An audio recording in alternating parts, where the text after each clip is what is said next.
जय शनिदेव, जय श्री राम भाइयों। आज का जो हमारा विषय है ब्रह्मांड में बनने जा रहा है 18 साल बाद पिशाच योग। इसके बारे में आज हम चर्चा करने वाले हैं, विश्लेषण करने वाले हैं।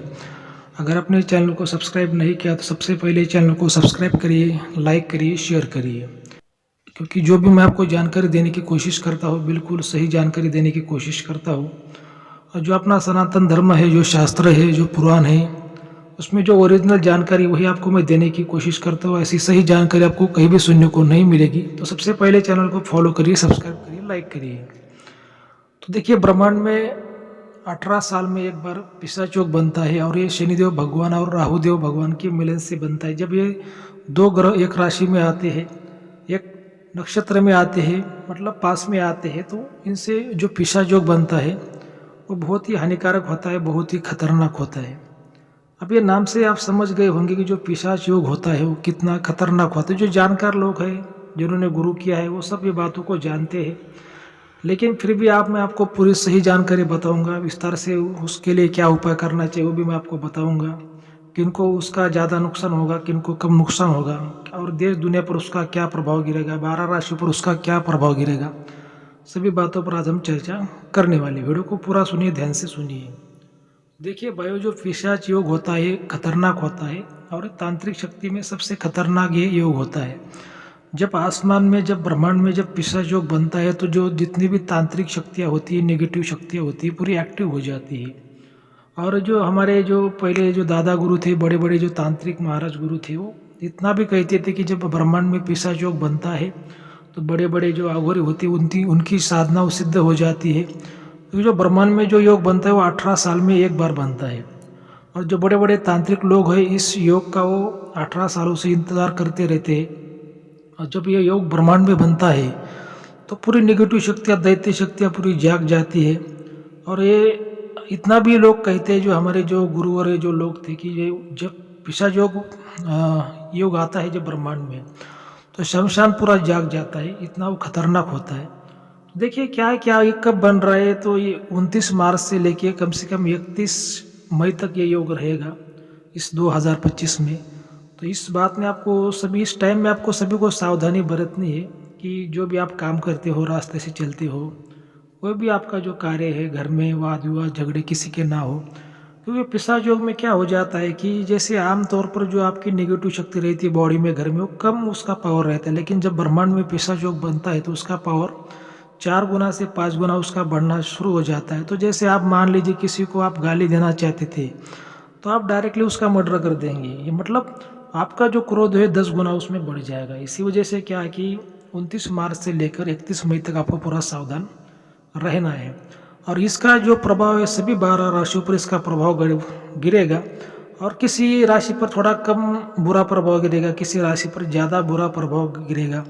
अभी कम किस राशि पर गिरेगा, तो जो जितनी भी शनिदेव भगवान की, शुक्रदेव भगवान की जो भी राशियाँ है, राहुदेव है, जिनमें उच्च होते हैं, जैसे बुध ग्रह की राशियाँ हैं, तो उनके पर 50% नेगेटिव इसका प्रभाव गिरेगा। लेकिन जो बाकी मंगल देव की राशियाँ है, सूर्यदेव की राशियाँ है, गुरुदेव की राशियाँ है, चंद्रदेव की राशियाँ, इन पर 100% इसका नेगेटिव प्रभाव गिरेगा। तो क्या है कि जो पिशाच योग है ना, दैत्य शक्ति को सपोर्ट करता है। और ब्रह्मांड में 2 शक्तियाँ मौजूद है, दैत्य शक्ति और देवता शक्ति। ये दोनों से ब्रह्मांड चलता है। तो अभी जो पिशाच योग जो बन रहा है दैत्य शक्ति को ज़्यादा प्रभाव में लाएगा, उसकी शक्ति बढ़ाएगा। और जो नवग्रह होते हैं वो भी 50% दैत्य शक्ति को सपोर्ट करते हैं और 50% देवता शक्ति को सपोर्ट करते हैं। तो अब बुरा प्रभाव तो सभी राशियों पर गिरेगा, लेकिन जो दैत्य शक्ति को सपोर्ट करने वाले जो ग्रह जो उनकी राशि है उन पर 50% इसका नेगेटिव प्रभाव गिरेगा। और जो देवता शक्ति को सपोर्ट करने वाले ग्रह उनकी राशियों पर इसका प्रभाव 100% ज़्यादा नेगेटिव गिरेगा।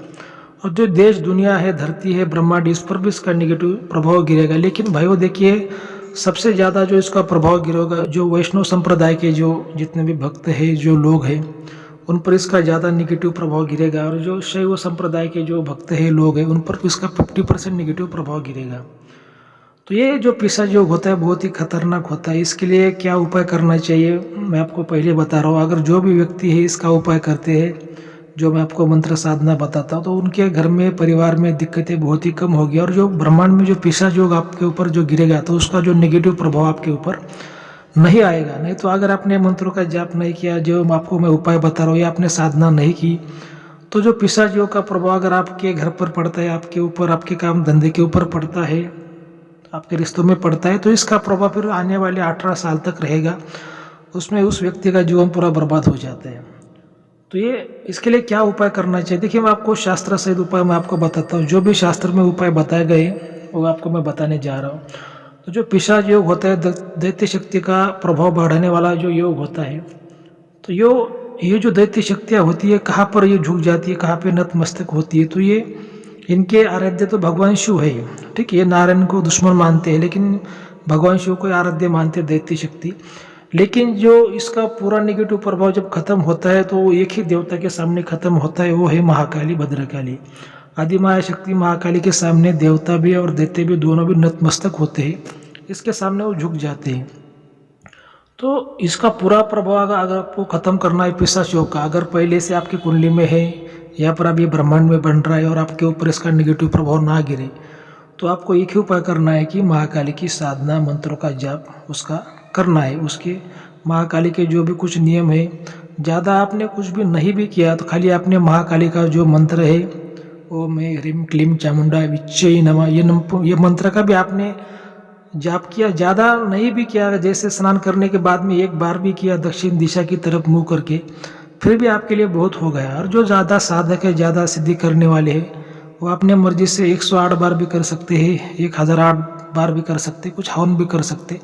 जितना करेंगे ज़्यादा उतना आपके लिए अच्छा है। लेकिन जो जिसके पास ज़्यादा समय नहीं, वो खाली एक बार भी दक्षिण दिशा की तरफ मुँह करके एक बार भी महाकाली के मंत्रों का जाप करता है, ओम ह्रीम क्लीम चामुंडा विच्चे नमा लास्ट में आप बोल सकते हैं। तो ये वैसा बात है भाइयों। देखिए, जो मैं आपको बता रहा हूँ शास्त्र सहित मैं आपको बता रहा हूँ, ऐसा मैं आप कभी भी ऐसा हवा में बात नहीं करता। देवी महापुराण जो है हमारा, जो एक बहुत बड़ा महापुराण है, उसमें बताया गया है। देवी महापुराण में 3रे स्कंद में बताया गया है। 3रे स्कंद में जो 30 नंबर का जो अध्याय है, 30वां जो अध्याय है, उसमें बताया गया है। तो उसमें जो 41वां जो श्लोक है, उसमें भगवान श्री राम ने रावण को मारने के लिए पहले महाकाली की साधना की थी, उसका व्रत किया था। वो भी मैं आपको बताऊंगा। भगवान शिव ने भी महाकाली की साधना की थी, व्रत किया था। भगवान श्री हरि नारायण ने भी महाकाली की साधना की थी, इंद्रदेव ने भी की थी, और जो देवताओं के जो गुरु है, गुरु बृहस्पति, उन्होंने भी की थी। श्लोक के साथ मैं आपको प्रमाण दूंगा। ऐसा मैं कभी भी हवा में बात नहीं करता। वीडियो को पूरा देखिए, ध्यान से देखिए। तो देवी महापुराण में जो 3रा जो स्कंद आता है, उसमें 41वां जो श्लोक है, 30 नंबर के अध्याय में 41वां जो श्लोक है भगवान श्री राम का, मैं आपको बताने जा रहा हूँ, ध्यान से सुनिए। तच्छ्रुत्वा वचनम सत्यम मत्वा रामाः प्रतापवान कार्यत्वा शुभम पीठम स्थायित्वा अंबिकाम। मतलब भगवान श्री राम में भी महाकाली की जो साधना वो की थी, उनका जो व्रत है वो किया था। उसके बाद में जब उसी अध्याय में 25 मतलब 25 नंबर का जो श्लोक है, इंद्रदेव ने भी उनकी साधना की थी। वो ऐसा है कि इंद्रेन वृत्तनाश कृतम व्रत, मतलब जो वृत्त नाम का जो राक्षस था, उसको मारने के लिए भगवान जो स्वर्ग के जो राजा है इंद्रदेव, उन्होंने भी महाकाली की साधना की थी।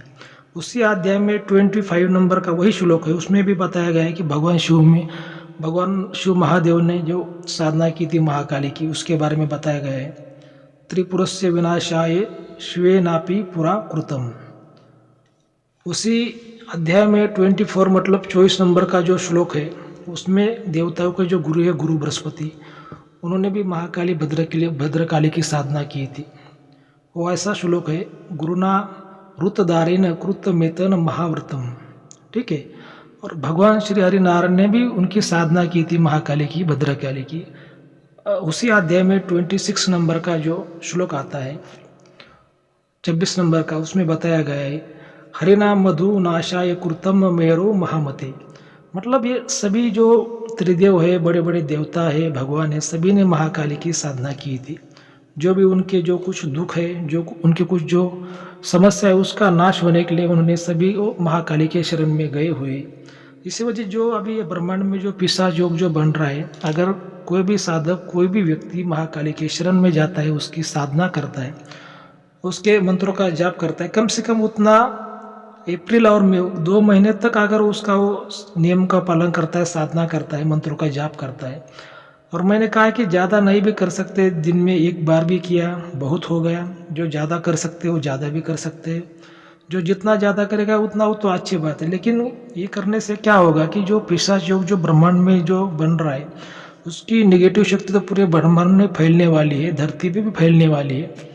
तो ये आपके परिवार में और आपके बीच में ये जो पिशाच योग का जो नेगेटिव प्रभाव गिरेगा नहीं, उससे आपका बचाव हो जाएगा। और जो निगेटिव अभी जो ब्रह्मांड में सभी पर जो निगेटिव प्रभाव गिरने वाला है, खासकर जो वैष्णव भक्त है उनके ऊपर इसका प्रभाव, पिशाच योग का प्रभाव ज़्यादा गिरने वाला है।